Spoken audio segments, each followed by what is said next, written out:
Friends, Indigo ने सरकार की आंखें खोल दी।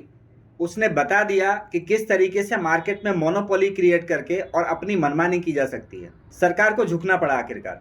हुआ क्या था, पूरी खबर क्या थी? आपको ध्यान होगा, अहमदाबाद में जब एयर इंडिया के विमान क्रैश हुआ था उस टाइम पे जांच में बहुत सारी रिपोर्टें सामने आई थी कि जो पायलट्स हैं, जो क्रू स्टाफ है, उनके ऊपर बहुत सारा वर्कलोड का प्रेशर है। तो गवर्नमेंट ने निकाला कि भाई इनको छुट्टी दो, एक्स्ट्रा वर्क मत कराओ, आप ओवर टाइम मत कराओ। नाइट ड्यूटी अगर हो रही है तो नाइट ड्यूटी के बाद इनको एक तय आवर्स, इतने घंटे की इनको छुट्टी देनी पड़ेगी। तो अब करना क्या था इंडिगो को कि पहले से हायरिंग करनी थी, स्टाफ को ट्रेंड करना था, जो कि इन्होंने किया नहीं। और 1 दिसंबर से जब नियम लागू करना था तो उसके बाद इन्होंने क्या किया कि हजारों फ्लाइटें कैंसिल करना चालू कर दी। क्यों? क्योंकि 60%, अप्रोक्स 60 से 62% फ्लाइट इंडिगो की है पूरे देश में।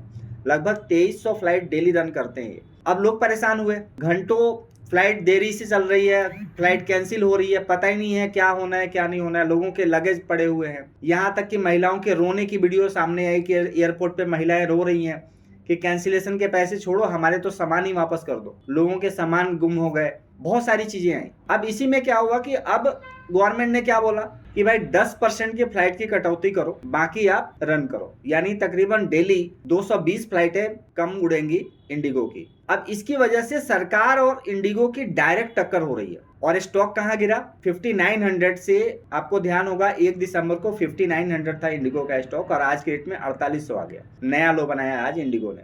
आने वाले दिनों में क्या हो सकता है? तो आने वाले दिनों में जब तक के सरकार से टेंशन बनी हुई है, आज भी लगातार डीजीसीए ने इंडिगो के सीईओ को बुलाया है, जब तक ये जांच पड़ताल जारी रहेगी, टेंशन बनी रहेगी, तब तक स्टॉक में अनसर्टेनिटी बनी रहेगी, वोलेटाइल रहेगा स्टॉक और नीचे भी जा सकता है। अगर आपको नई पोजीशन बनानी है तो मेरे ख्याल से थोड़ा बहुत और इंतजार करना चाहिए। जब ये टर्न अराउंड हो उसके बाद आपको पोजीशन बनानी चाहिए इंडिगो में। अब यहां से एक बड़ी चीज देखने को मिली कि इस मामले में पूरा का पूरा अगर मोदी सरकार भी देखा जाए तो पूरी तरीके से फेल होती हुई नजर आई है। क्योंकि इनकी दबंगई, जो कंपनी है, कंपनी की पूरी दबंगई चली है यहाँ पे।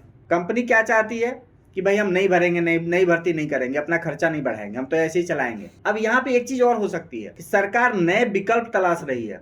ये भी हो सकता है कि अंबानी अदानी की एंट्री हो सकती है एविएशन इंडस्ट्री में, या फिर कोई तीसरा भी आ सकता है। और इस तरीके का अगर कुछ हुआ तो वोलेटिलिटी और ज्यादा बढ़ सकती है और कंपटीशन और ज्यादा बढ़ सकता है।